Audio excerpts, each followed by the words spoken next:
Daily Broadside Day 601 as I sit here stranded in traffic on the highway because some moron didn't know how to drive. It's amazing how much, I can see traffic back for almost 3/4 of a mile. It's amazing how one person driving with their head up their ass just ruins, I'm not going to say ruins, it might have ruined a couple of these people, but it really just shakes up the world of 400 other people. But anyway, I digress.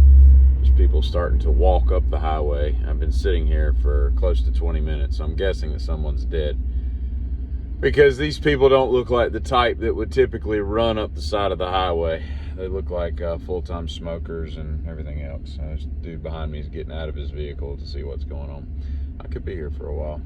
If only I had four-wheel drive. Anyway, so get this. I think that there should be, or I think there probably is, I just don't know what it is, but I was watching somebody this morning, and there is a law of diminishing returns with facial piercings, as I've mentioned before. You can quickly have too many of them.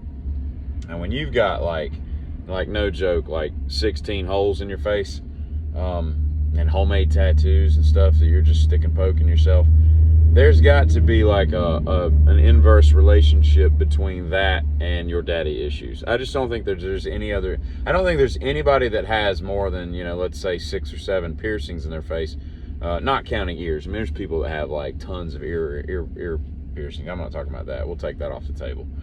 There's completely sane, stable people that just have like 8 piercings in each ear. I'm not talking about that. But everything else, I think once you get above like 6 or 7, you got some daddy issues. Because it's not typically dudes, although there's some issues with them too, but it's just not as common, you know what I mean? And I've been to literally hundreds of concerts in my life, and I have never once thought to myself, wait, before we leave, let's make a concert banner professing how much we love the band and show off our crappy artwork and everything. It's just weird that you would like take the time to make an art project, and then the asshole in you probably doesn't even realize that, nobody wants to stand behind, your 4x8, We Love Bon Jovi flag that you're waving, because now I can't see the show because some idiots brought a con. And where do you? I guess you can fold this stuff up small enough to put it in your clothes and they don't check it or whatever. But they should just ban all that crap. You shouldn't have any of that stuff, at the whatever. And it's openly available and openly used as cocaine is, as a quote unquote recreational drug, which I don't understand that word.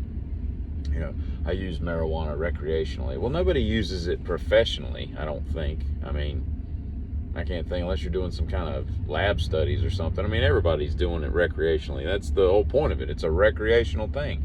You don't bring it to work and smoke it in the factory, But, as much cocaine is used in this country, I just can't imagine, you go in you ever been in a busy bar and, this bartender's just, I don't even understand how they keep the tabs. They got 400 credit cards on the back of the bar and all that stuff, and they must not close out tabs. The people that are just bombed out of their mind, from all the stuff they're snorting off the back of a toilet, in between, shots and everything. But I just can't imagine, with all that stuff coursing through your system, that you would remember to close out your tab until the next day when you wake up and you're like, here's my credit card. Oh man.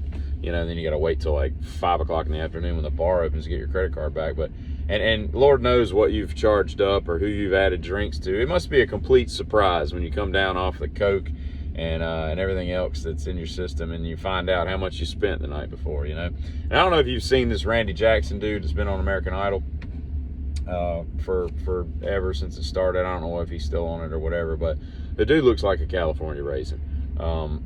Painted on Carlos Boozer hairstyle, it's crazy looking, and I don't understand it at all. It's a very strange look. I don't know if the dude's sick or he's getting over a sickness or whatnot, but it's very unsettling to watch people that are that shiny and glistening and just I don't want to say perfect looking, but perfect lines around their hair and stuff like that. Man, that's weird. And while we're on the subject, if you look at Nikki Haley from a side profile, right, you can see her nose and all. She looks like Witch Hazel from the what is it, the Looney Tunes? That old witch that would always come out. that Bugs Bunny would battle and whatnot. Witch Hazel, Nikki Haley. Witch Haley, Nikki Hazel. It's the same thing, really. Y'all have a great day. I'll be sitting here in traffic.